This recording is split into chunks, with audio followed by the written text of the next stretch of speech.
Hello, everyone. My name is Tolulope Osayomi. I'm from the Department of Geography, University of Ibadan, Nigeria.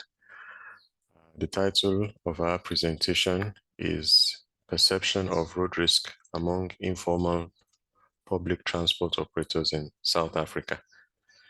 This is part of a larger study, which is jointly being done by faculty members in the University of KwaZulu-Natal, Durban, South Africa, and University of Ibadan, Nigeria.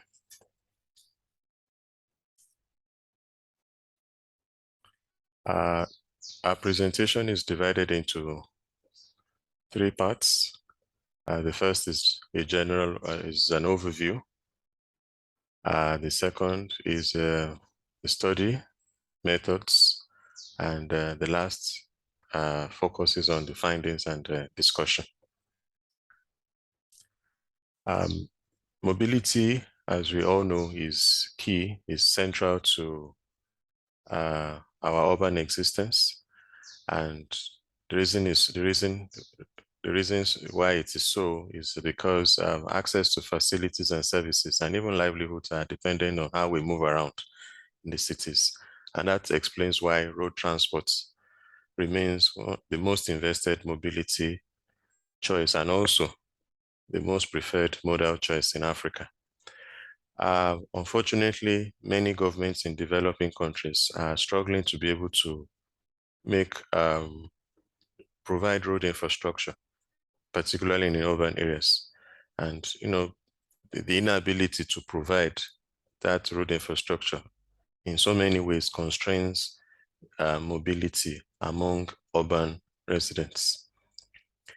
And due to this increasing road dependence and also construction investments, we see that it's not only a sustainable solution to mobility challenges of African cities, but it also has a lot to contribute to road traffic crashes and also increases the risk of traffic risks. And that is one of the negative externalities of road transportation. And we've discovered that informal public transport operators also are a major contributor to this negative externality. But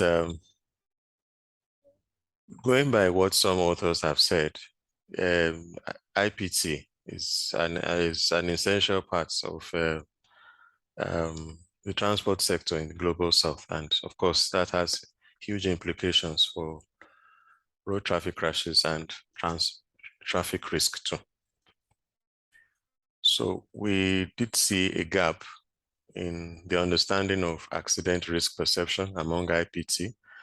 And therefore, the study was directed towards the question, which is, to what extent do these IPT operators in Durban perceive that they're at risk of accidents? Our methodology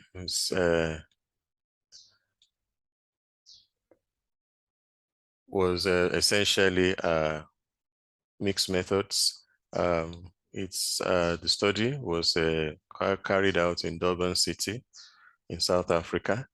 115 IPT operators were sampled, and that comprised 31 car drivers and 84 minibus drivers.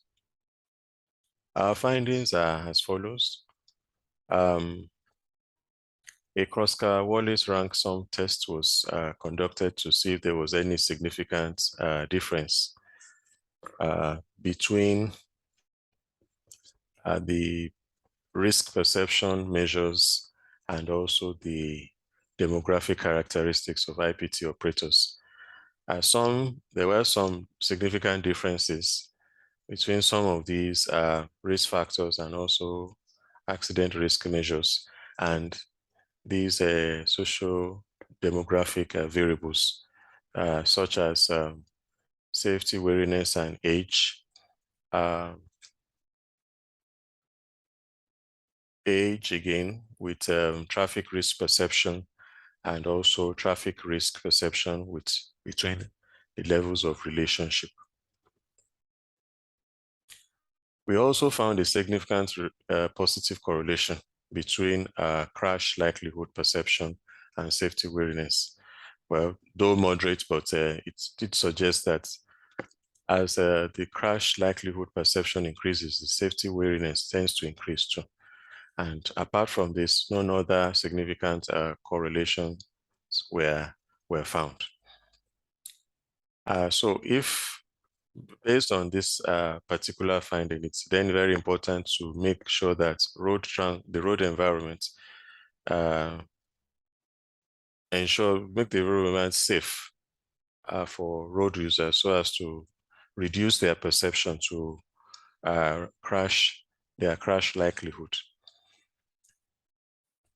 Now, based on the study evidence, it was also revealed that demographic variables such as age, marital status, and the length of operator experience, or what we could also say the history, travel history, driving history, to a very large extent defines the traffic risk perception. Younger public transport operators had lower values for safety wariness compared to older drivers. And this was evidenced in the younger transportation operators. See that they had a mean rank of 54.59, while the older transport operators had a mean rank of 89.37. This is expected as young transport operators seem to be less worried about their safety while driving. And of course, this has a lot to say about the risky decisions they take when driving. So our argument is simple, and that is age remains a determinant of physical and environmental stimuli, which in turn influences risk perception. So the built environment, some people have observed, has a lot to do with the risk perception. And transport operators who were divorced also seem to have lowest risk perception levels, and probably because of the emotional trauma derived from their divorce process.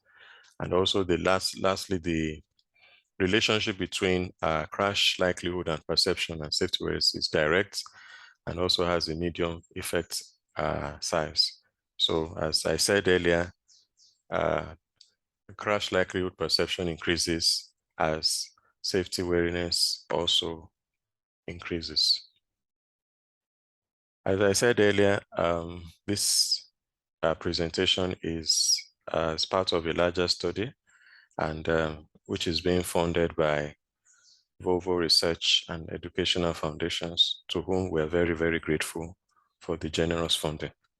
Thank you.